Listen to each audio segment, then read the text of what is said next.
Attention Kingdom Hospital medical staff. Attention. Today is your final day to sign up for my Kingdom Hospital book club.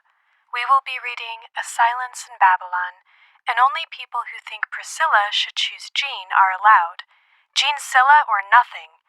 This concludes your announcements. Stay tuned for lifelong friendships and coffee. This is Derry Public Radio.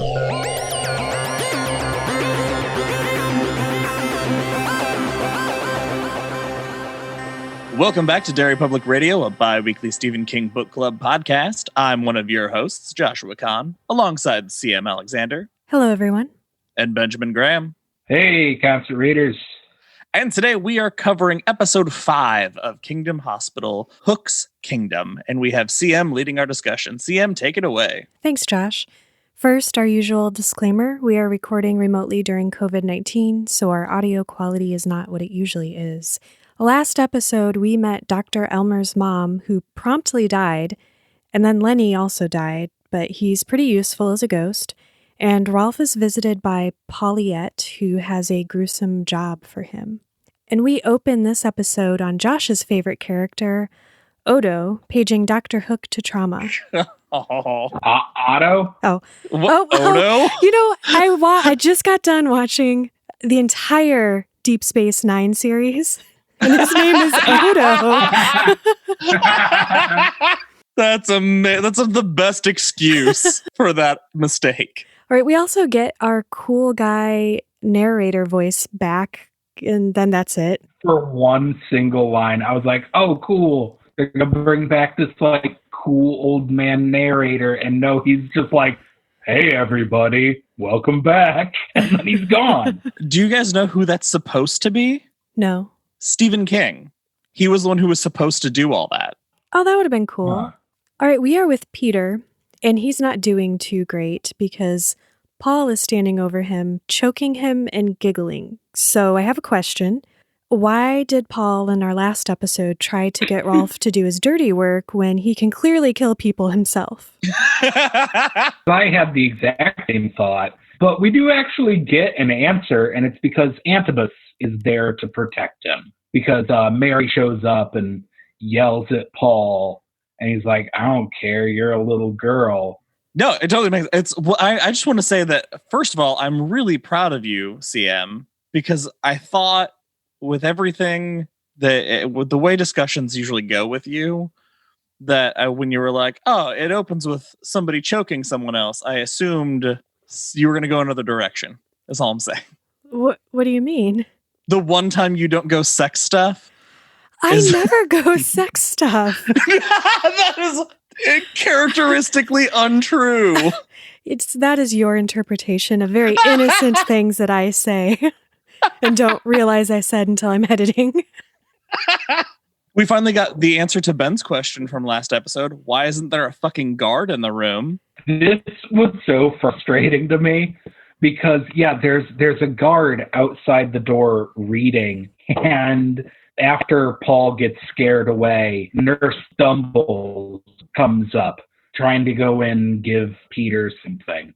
She mentions that the last 24 hours there was no guard, and the guard says, hey, that was an oversight. Yeah. It's the laziest writing. It is such the writers realize, oh fuck, we can't have a guard around for all of episode 4 or else it fucks up our non-plot, but we have to comment on it. It's lazy. This bit though starts my favorite thing in this episode, which is the fact that everybody is reading this romance novel. Every character, when you see them with a book, they're reading A Silence in Babylon. And I love that, she walks up to him and he's sniffling because it's a cheesy romance novel and he's super into it. The fact that they're reading this obviously fictional book and they did not make it a misery book by Paul Sheldon is shocking to me. Oh, but Ben. Yeah, because someone's reading Misery later on. And someone else in an earlier episode, I think CM mentioned, is reading Bag of Bones. So Stephen King exists in this universe, but still, it's just half of his episodes are just feel like an excuse to shoehorn in King references, and it would just make sense. I thought it was funny because the first note I made as soon as he's talking about this book, I was like, oh, he's reading a misery book. And I was prepared to like make that joke and carry it through the entire episode. And then it's not even addressed. It just cuts to her and she's holding misery. I thought that was such like a great visual gag to throw in there if you weren't paying attention and thought she just had the original book. So I loved it. I thought that was hilarious. I kind of thought this scene was a cool, moody scene too, because while Officer Anderson and Nurse Carey are flirting outside of Peter's room while he's fighting for his life, and Ralph is looking on with interest, maybe? I can't interpret the look on his face. It's kind of creepy. While Ralph is almost being a character. The lighting of it, though, and the look on his face, I thought were pretty effective. I was kind of digging the mood that it was setting, especially after we had that episode 3 musical bit going on and on. Also, to Ben's credit about Rolf almost being a character, I do love the fact that Paul is choking him and he's like, do you want me to finish him off? And Rolf's response is like, you do you, buddy. And like, tries to dismiss himself from the situation. I know Rolf is a murderer, but in his defense, if a ghost was asking me if he should kill someone, I would also be like, I'm not going to interfere with ghost.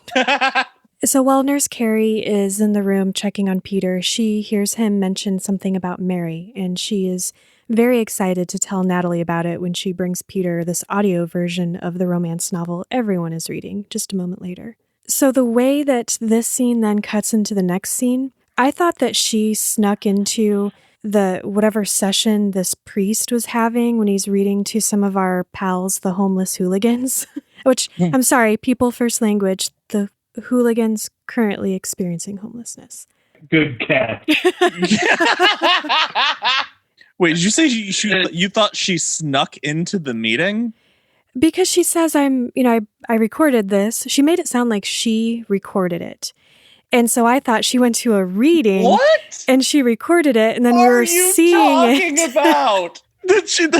Okay, your options here are A, she bought an audiobook, or B, she went to the Christ-only mission church and secretly tape recorded 14 hours of the priest.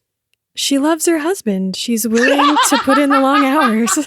I'm going to side with CM because the editing of this scene, just suddenly we're in this book club. We're not given any idea of where we are or what time it is or who these people are. So fucking who knows?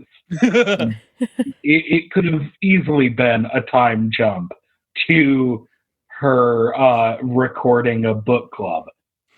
Nothing means anything. Thanks, Ben. All right, so we are introduced once again to a new character, Frankie. And we know that when we're introduced to a new character, they're going to die very quickly after we're introduced. But this scene, I thought, there's a lot happening here. So they are at the book club. Natalie is nowhere in sight, so she must have recorded on a different day. And the priest is having a discussion about the parts that they had most recently read. And Frank stands up. And maybe it's because I suck at rhyming, but I was super impressed with his skills. Everybody reacts to him like he's a crazy moron, but I'd be like, keep going, man. You're good at this. You are the only one. Yeah. I hated this. Once again, another shitty trope of the mentally unstable having magic powers. They're reading this book and there's this guy, I guess his name is Frankie. I didn't catch I'm going to be honest, guys. I checked out on almost all dialogue this episode. I just let this episode wash over me. Like I get the gist of what they're trying to tell to me. It doesn't matter what these people are saying. They're in this book club, and this guy stands up and he starts rambling, and we're supposed to get the idea that he's, schizophrenic or whatever, because he's saying nonsense, but it's in fucking rhyming couplets. And he mentions Mary. He is rambling, and half of it's nonsense, but half of it is ooh, ominous Stephen King shit, right? Well, he also says that the doctor killed the boy, and the boy wouldn't stay dead, and she, right, yeah. And I know what that means, and I'm so excited, guys. I'm gonna blow this whole fucking show wide open in this episode. I'm very excited to get to it. All right. I want to say one more thing about the rhyming crazy guy. Is that while he is doing this, I was wrong, CM. I apologize. You weren't the only one impressed with his rhyming skills, because the one African American gentleman in the group keeps comparing him to Eminem. Well, I wouldn't go that far. With his hilarious, poorly written rhyming couplet, like Eminem does. All slow and leisurely, like Eminem. Thanks for agreeing with me again. The point is, he goes on and on about this until he just starts screaming about there being something in his head, and he bashes his head against the wall to make it stop. Okay, this brings me to the part of the scene that actually did irritate me. And that was when Father whatever, I don't think we actually get his name, should have cleared the room and gotten help right away, which would have been more useful than the response he is given later, which is, we need to pray. Okay, sure, pray. Also get some help. I mean, yeah. He says call the hospital. That was when I realized that they are not in the hospital. I thought it was a group in the hospital. Oh, me too. They're at the mission, right? Mission across the street, guys. Well, I figured that out after he said call the hospital. Oh, you guys. Okay, Dr. Stegman is here, which I guess is normal because he works at the hospital. He's a character in the series. But I don't have to like it. Sure. Anyway, he is as irritated as I am when he passes Dr. Hook in the hall and he gives him the gesture. It's the kingdom finger, CM. Be respectful. I can't. I hate that name more than I hate the gesture. And Stegman gets really upset about it. Why you always fucking with me like a petulant child? And Hook's like, you're joining the Keepers tonight. It's gonna be great. Somebody did bite off their tongue once, but that's fine. Don't worry about it. You'll be safe. He's trying to psych him out, and I just don't think Dr. Hook is a good psych man, because he's always so calm about everything. I thought this was a good Hawkeye Pierce moment. Yeah. This is him fucking with Frank Burns. Yeah, thank you. I didn't have the poll. Well, unfortunately for Frankie, Hook and Stegman get interrupted when Stegman is called to the ER. We see that Frankie has a tumor, and sorry, I really like the mean ear-grabbing nurse. Yeah, she's fantastic. Who is she again? Do you guys remember? I didn't write down her name, but they said it a couple times. Anyway, she's cool. I love her. She's vaguely on Stegman's side, though, right?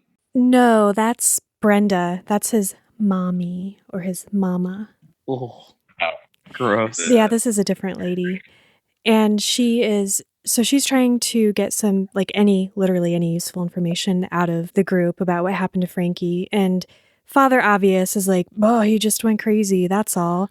What's she supposed to do with that? Here's what I loved about that is that they say, what was he doing when he started before he had his attack? And everybody else is like, he saw God and was speaking in tongues. And the one religious person in that group goes, he just went crazy.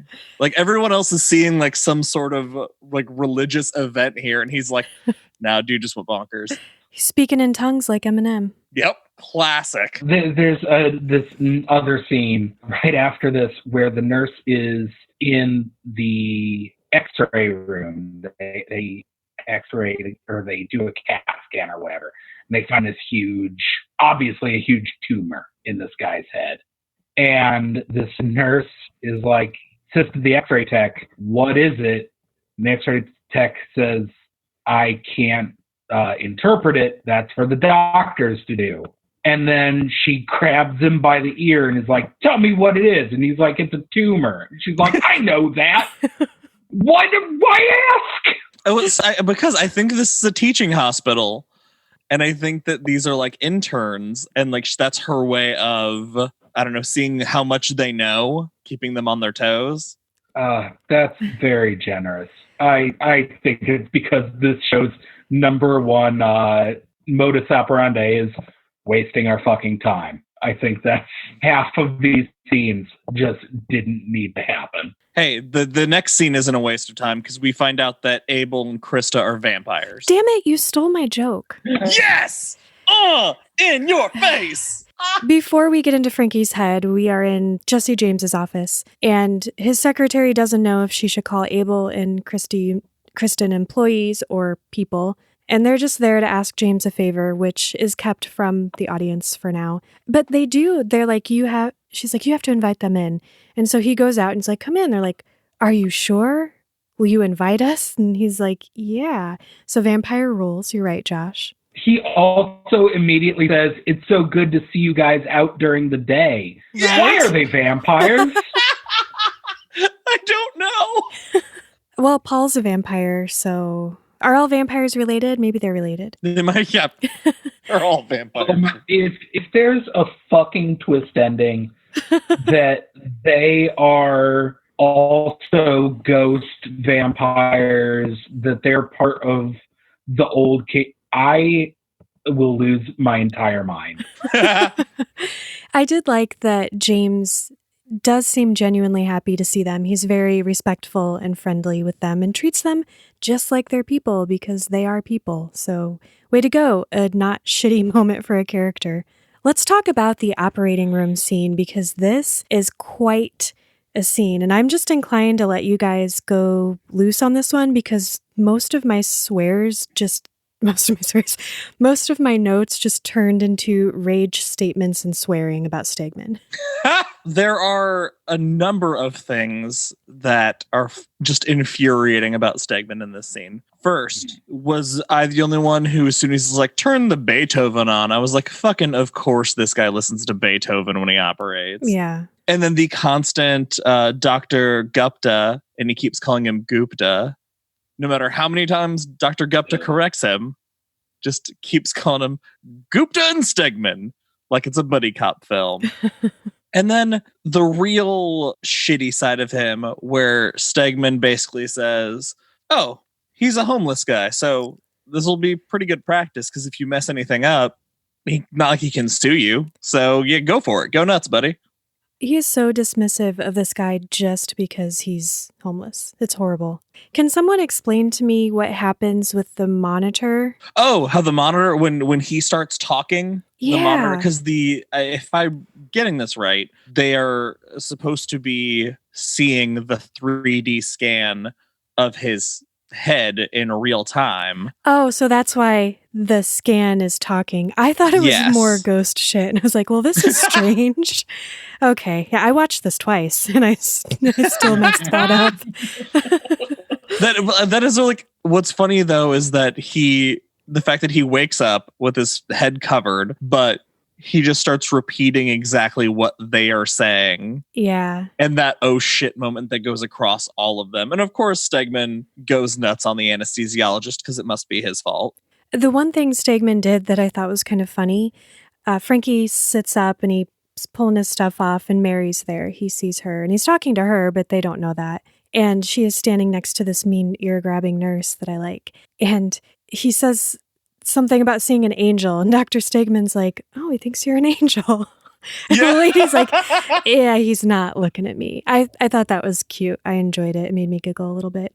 The part that fucked me up, you guys, was when Frankie is dying and Stegman is like, yep, I'm out. Clearly, the part that I did was totally cool. And if he dies, it's not my fault. It's your guys' fault because I'm not even in the room. And he practically leaves a Stegman-shaped hole in the wall. Yeah. That's a great way to phrase that. He cannot get the hell out of there fast enough. Without it, he's also jerking himself off the whole time about like, well, the parts I did, great guys. You figure out his heart. I'm out. Another question for you guys that kind of made me think of. Do you think that that's his MO, or is he acting this way now because of his confrontation with Mona's mother? That's a good question. Probably a little of both. I'm sure it's not his first time that a patient died on him and he was like, wow, you guys all fucked up. But he probably bolted because of his current legal troubles. Before we leave this scene, I do have one more question for you guys about this. What purpose did any of this serve? Well, Ben, there's one important thing. One important piece of character progression that you've overlooked in this scene. Carrie didn't fall down. Yeah, not what I thought you were going to say. Oh, no. Elmer has a twin. Oh my God, that's the stupidest fucking thing, because nobody else sees this, right? I didn't. Not even close. No, absolutely not. This is the point I'm trying to make. They introduce this reading group. They introduce this schizophrenic man. He dies.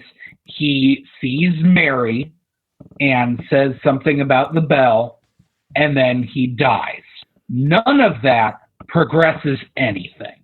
It is all 1,000% filler. We already know about Mary. We already know Stegman's a piece of shit. This is all things we have covered. The only new piece of information that we are given is that several people say, wow, this guy sure does look like Elmer. He fucking does not at all. Isn't it only Dr. Gupta that thinks he looks like his twin? No, because someone else later on in the episode pulls Elmer down to the morgue and is like, check this fucking guy out. That's the same doctor. But you are right. Elmer also squints at the guy without his glasses on. He's like, yeah, I guess so. I'm like, well, yeah, now you can't see him clearly. Yeah. I did like, though, that this was a little bit of a relief for me. When Stegman leaves, all of the other doctors and nurses in the room are like, fuck that guy. Yeah. And what does Mean Nurse say? She says somebody should write him up. And and Dr. Gupta says, go ahead and write it up. I'll put my signature on it. And then she asks if his immigration papers are in order. And he goes, good point. And they just move on. Good point. Not a good point. I think the good point is recognizing that if anybody says anything against Stegman, he'll do whatever he can to make their life a living hell. Yeah, he'll come after them with whatever, even stuff that doesn't exist. Guys, Stegman is the key to this whole thing, God. man. Don't say things like that. Stegman's the key to the whole thing. Oh, I can't wait. Let's move into a romantic scene. Where Christine Draper's digging in the garbage. Hot. Well, right after that, where sorry. Dr. Hook takes Dr. Draper on a date. Yeah. Oof. To his secret lair in the old Kingdom Hospital. But we find out so much here. So we find out that there was an old hospital and it did burn down, like the mill burnt down. So two things have burnt down here on this ground. And it was called the Gottreich Hospital. Yep. And we also find out, I think we speculated that Hook lives in the basement at the hospital. And we also get more information on his small trays filled with earth and crosses and names of people who have died either by mistake or malpractice, which I refer to as Hook's porn. Gross. That was kind of what it felt like, though. Yes, it's a super morbid hobby, keeping this pseudo graveyard with all of the hospitals, with all the other doctors' mistakes. I don't know. It shows that, especially when Hook says that he is harder on himself than he is any other doctor with those crosses. Because Draper sees her name on one. Yeah, which that was a really interesting story, I thought. But shown in a really ridiculous way. She accidentally overdosed a patient. She did some math wrong and gave a patient too much medication. They died. But when she talks about it, she goes, "I was thinking about tennis." And it keeps cutting to flashbacks of her in the OR, and her mouth, she has a mask on, so you don't know if her mouth is actually moving and she's saying these things out loud. But she goes, "Patient is seizing. I have to remember my backhand." Just in the same tone of voice. I thought it was kind of goofy. I had the opposite reaction because I thought her admission, she's very upset and disturbed that he has one with her name on it because she feels so guilty over it. And for her to admit, like, well, was it a mistake or malpractice? Because what really happened was my mind wasn't on what I was doing.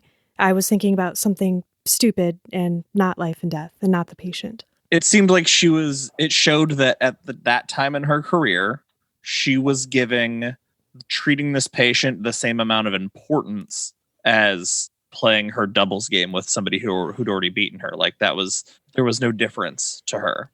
Sure. And that's like great pathos for the character, and it makes sense and is a heavy subject. But we don't have to see it. We don't have to see her in the operating room going, lobs. Like, it's unnecessary. Lobs. There are two very important notes I made during this scene as Christine is being shown around his place. I had to go back and get the full note because my original note didn't make sense, so I had to retype it. At one point, as he's like trying to put the moves on her, he says, "Join me for a glass of champagne. I want to show you something before Mrs. D gets here." My note just said, "Mrs. D is what I call my penis." Yeah. Because Okay. it's said in that tone of like, "Before Mrs. D gets here." Yeah. Was I not the only one that felt very unsafe for this woman? That he drove her to his secret underground lair because of the implications. Ben, okay. All right. I'm going to stand up for Hook here for a second. Ben, you tell me what is wrong when a woman says your bed looks comfy and your response is, like the fabled bicycle, it's built for two. First of all, that's the kingiest fucking line in the episode. Second of all, no. It's hinted that his little apartment is so fucking far away from the main hospital. They have to drive a little cart there. Like, the whole thing is Dennis Reynolds as hell. It sucks. Also, bicycles aren't built for two, man. The bicycle built for two is. There you go. Is the bicycle built for two a fabled bicycle? There's a song about it. What's the song? Daisy, Daisy, give me your answer due. 2001 Space Odyssey? Come on. I fell asleep watching that movie. I've never actually seen the whole thing. Okay, fine. I was really hoping you were going to sing the whole thing until we got to the bike part. Daisy, Daisy, give me your answer due. Okay, I don't know all the words. And then we'll sit upon the seat from a bicycle built for two. Nailed it. Oh, you made Ben sing on the podcast. I'm a trained singer, everybody. Encore! Encore! We did not mention that Dr. Hook takes Draper down there to meet up with Sally and Bobby because they're going to plot. But this is also something that's kept from the audience for the time being, at least for the rest of this episode.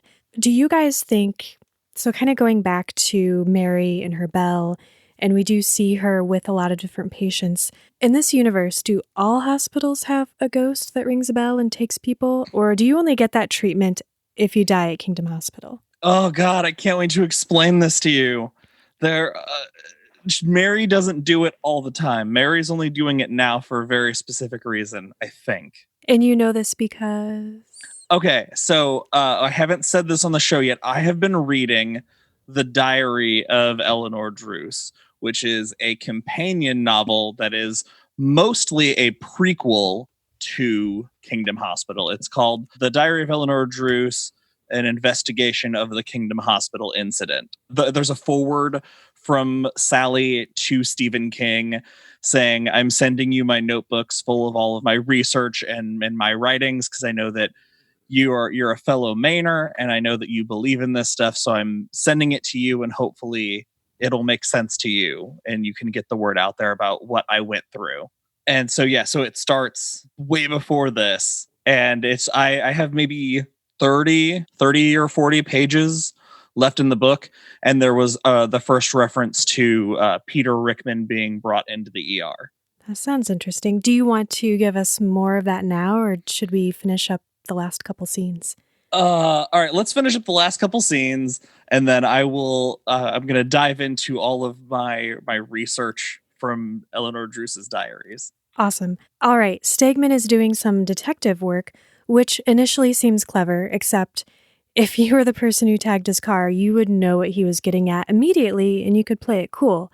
Because he's walking up to orderlies, and he's like, "Physician, heal thy," and he's seeing if they'll finish the sentence. Which is a dumb way to do it, because that's a well-known phrase. It'd be like if you'd walk up to someone and be like, "Don't cry over spilled Miak," and everyone would go like, "Milk," and you'd be like, "You fucker!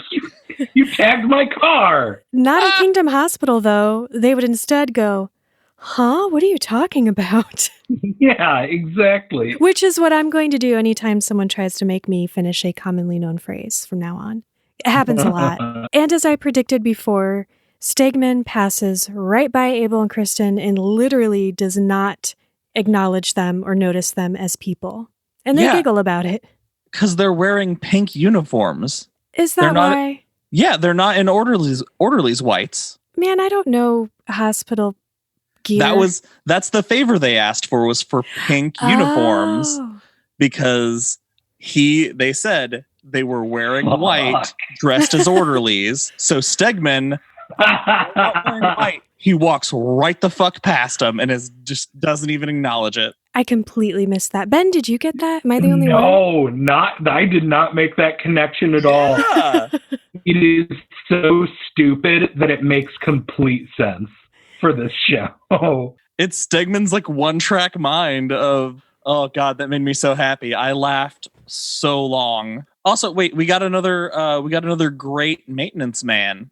Oh, do we have to? Ben, I know you love keeping track of all the names. Now we have Jackie Gleason. Man with the thickest accent in the world, and his name's Jackie Gleason, and the whole scene made me cringe.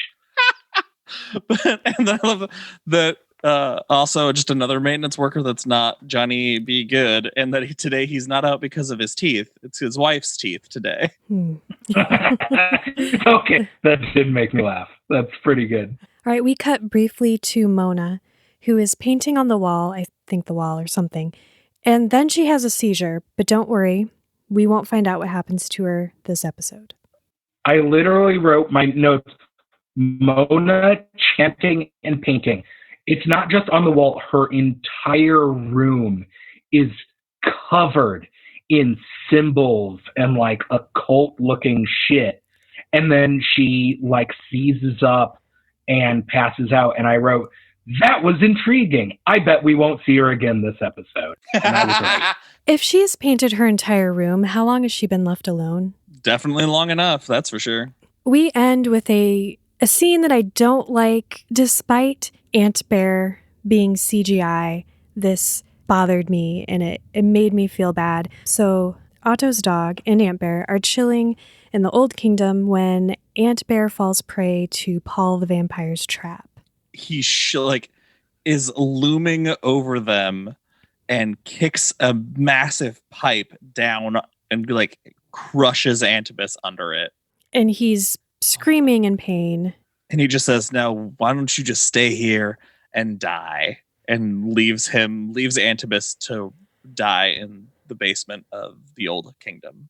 I didn't like this scene either, but for a different reason. The scene starts and we see, I think, a couple times Antibus following behind Otto's dog, the talking dog, which, I don't know, have we mentioned in previous episodes that the dog is a German Shepherd named Blondie, just like Hitler's dog.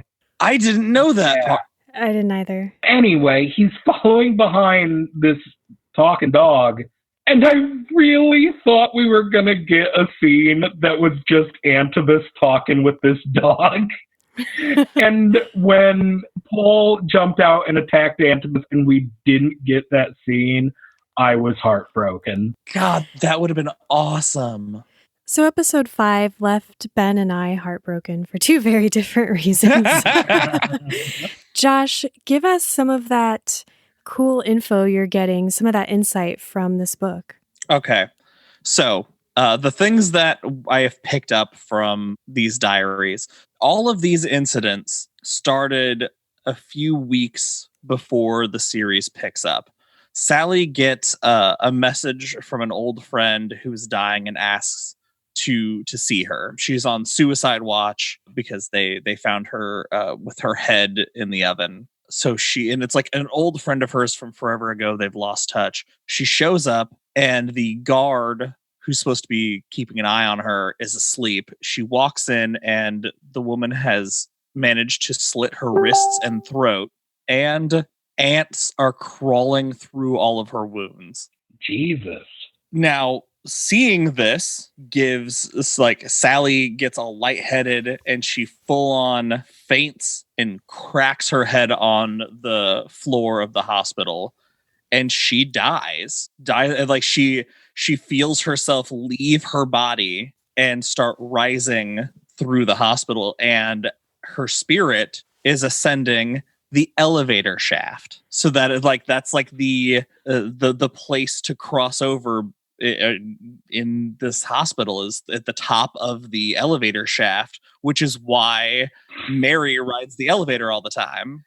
She hears the bell and sees Antibus at the very, very top of the elevator, and she describes him and says that he is standing between the hospital and perpetual night. And then she hears the doctors working on her and like giving her the paddles and shocking her, and she starts coming back to her body, and she is eventually resuscitated. She finds out that there was a partial suicide note because her kids, Madeline, who's her childhood friend, Madeline's kids found the suicide note but didn't want anybody to know about it. But Bobby was friends with one of the siblings, and part of the note said, "God has blessed Sally Druse with a memory more merciful than mine. I will not disturb her peace with cruel remembrance. When we were children, we touched evil, but our childhoods go back thousands of years further than the memory of man. Sally forgot her scars. My wounds still fester. I asked God for forgiveness and forgetfulness, but my prayers go unanswered. I leave this life confident that I have seen the worst evil here among the living. I can only improve my lot by rushing into the secret house of death." That sounds really cool. Fucking awesome. I want to read this so bad. That sounds 1,000 times more interesting than anything that has happened on this show. Oh, here's where it gets better. After her failed suicide attempt, she wrote a letter to Sally, and the letter said, "Dear Sally, the little girl who saved us is lost. She is back among the lair of the living. The fire did not kill her. She needs our help. Come see me." Yeah. Then Sally wakes up at Boston General, where she is being treated by one Dr. Stegman. Ooh, don't do it. Don't do it, Sally. Well, and here's the thing that's interesting is that she's being treated by Stegman, but the book also goes out of its way to say every time he comes into the room, like he's leading rounds of a bunch of doctors, and he never learns her name.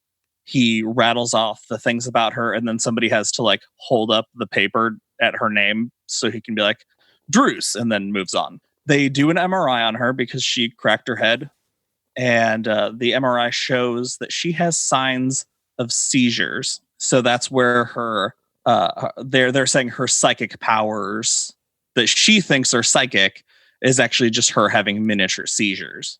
She returns after recovering from Kingdom Hospital, but not before one of her nurses flat out tells her, if you have to have surgery, do not let Stegman do it.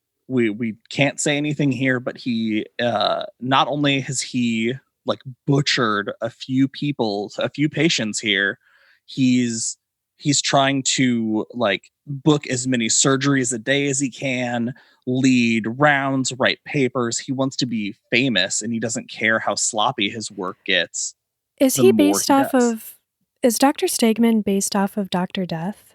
When was this written?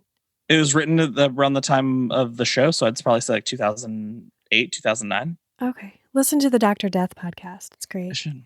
So when she finally gets better, she returns to Kingdom Hospital, which, by the way, she worked at Kingdom Hospital. She was a volunteer that helped people in the Sunshine Ward, the hospice floor. She goes that explains why she knows Lenny a little better. Yeah. Well, her and Lenny go way back. Right. She goes to speak to the nurse who was with her the night they found the body infested with ants. And it turns out that nurse had a psychotic break. She goes to the floor to see her, to talk to her about it, when she sees the sepia-toned doctor that we see in the show. Oh, shit. Walk into her room, and then later sees that same spirit at the elevator carrying a bag that has like a exterminator logo on it. They finally get into that patient's room, and she has died from ingesting rat poison that there was no way she could get on her own. Now, here is where we get to what has been affecting us at Kingdom Hospital, where we are now. Sally finds out that Friday the 13th, on a full moon, Dr. Aegis, who was on staff doing a procedure in the cath lab on a little girl while he was high on coke. While he was in the procedure, our first earthquake happened, and the little girl died in the cath lab. And this was at the exact same time, the Madeline was dying in her bed and Sally was dying on the floor. We find out that Dr. Aegis is no longer a doctor at the hospital, not because he was fired, but because he got radiation poisoning. It turns out after that earthquake, it cracked a cathode ray, and it happened to be cracked in a place where the radiation only leaked from one spot, and it was aimed directly at the back of his neck between his lead vest and his cap. Sure. This is so much. It's, oh my God. I know I'm dropping so much knowledge on you guys right now, but it's all going to come together. Something else, I don't know if it's going to show up in the show. Traff had an older brother. He had an older brother named Edgar who jumped off the roof in 1999, leaving a suicide note that said, "I hereby acquiesce to my father's opinion of me." Ooh, dang. Which kind of informs that relationship with Elmer and Lou also a little bit more. Yeah. Okay, now we find out that we talked about in this episode that the old kingdom was called the Gottreich Hospital. This is because the Gottreichs were the family that owned the textile mill back when the first fire happened. The fire happened, they built the Gottreich Hospital. That place burned down and now became the kingdom. Dr. Gottreich was a doctor at this hospital where Sally was treated as a child for whooping cough. Dr. Gottreich was experimenting on children in a place he called the pain room, where he was trying to find a cure for pain. So he partially lobotomizes Sally. He like straps her down and takes an ice pick and gets a jab in. Gets a jab in. Don't describe it like that, man. Well, and that's what I'm wondering, if the unidentified bright object might be her scar from the lobotomy. Maybe. So when this happens, Mary and Antibus show up, and Mary screams, and there's an earthquake, and it shatters some stuff in the room, and that's when something exploded in his lab, and that's where the fire started. And Mary led Sally to safety by the sound of her bell. Also, fun fact, Sally killed that doctor by swinging an axe into the side of his fucking head. And then Antibus started eating the brains. Oh my God, you guys, I want to read this so bad.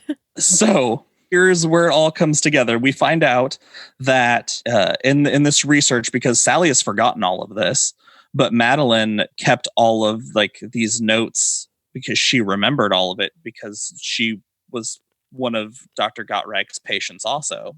So she finds out that in that hospital fire, 2 people died. The first was Dr. Gottreich.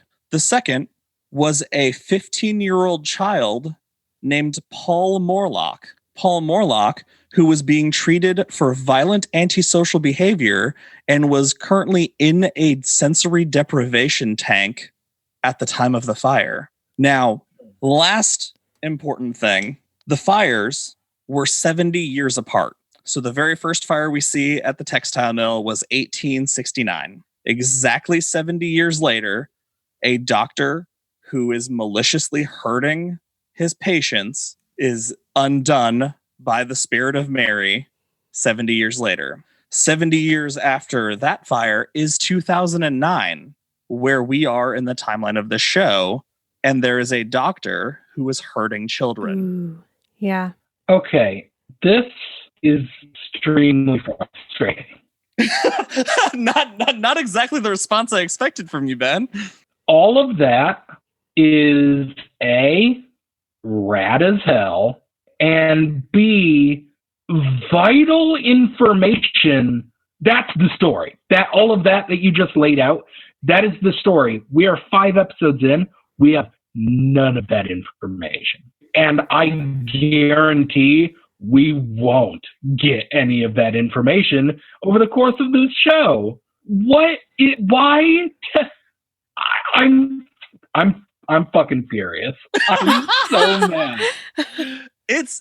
And that's why, like, I was hesitant on how much I wanted to share with you guys, because I mean, some of that information, I feel like it has to show up in the show, right? Like, we have to find out that Gottreich and Paul are from that fire, and that's their connection, and he's an evil doctor. Like, the fact that this cycle of doctors hurting their patients and then being punished is here, and it only makes sense if you know that. Yeah, you are assuming this is a competently made show. And I do not believe it fucking is. This is the same thing that happened with Rose Red, where there was a companion novel that you have to read for any of it to fucking make sense. But this is the first time I'm hearing of this book. Like, it's not even a King novel, so who would have read it? Right, yeah. It says it's written by Eleanor Druse. I don't know, guys. I'm going to go on record as saying I'm all in. I think they're going to wrap all this up in the last couple episodes. Best of luck. I will take that bet. I will put money on this. I'm very interested. Like I said, I feel like this might be spoilery for stuff that's going to come up, but I'm really interested in, now that the 3 of us are aware of all this information, I'm curious what things we might notice now going forward. We have 7 episodes. We're not quite halfway through. Maybe I'll have to eat my words. Maybe I'm completely wrong, and I will have to apologize to the makers of Kingdom Hospital. I'm going to bet the way I always do, and we'll determine the amount after I figure out whether I've won or lost. Well, that's it for this episode of Derry Public Radio. As always, thank you for listening. Join us for our next episode, where we cover episode 6, The Young and the Headless. For Benjamin Graham and CM Alexander, I'm Joshua Kahn, reminding you, there's a price to be paid for evil and incompetence.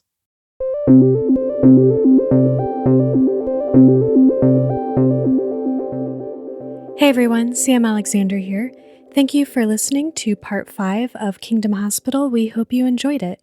As always, you can find us on social media at Derry Public Radio and email us at derrypublicradio@gmail.com. And if you're looking for extra stuff to do during the closure, send us a story. We like to publish things from our fans on our website, constantreaders.org. Once again, I do apologize for the audio quality, but if you want to hear something with amazing audio quality and all kinds of sound effects and music, go to our Patreon page and check out our Patreon-exclusive podcast, The Club. This month, we released an episode of the roleplay game Kids on Bikes, and you can listen to a preview of that episode without being a member to see what you think of it. That's all for now, listeners. Goodbye.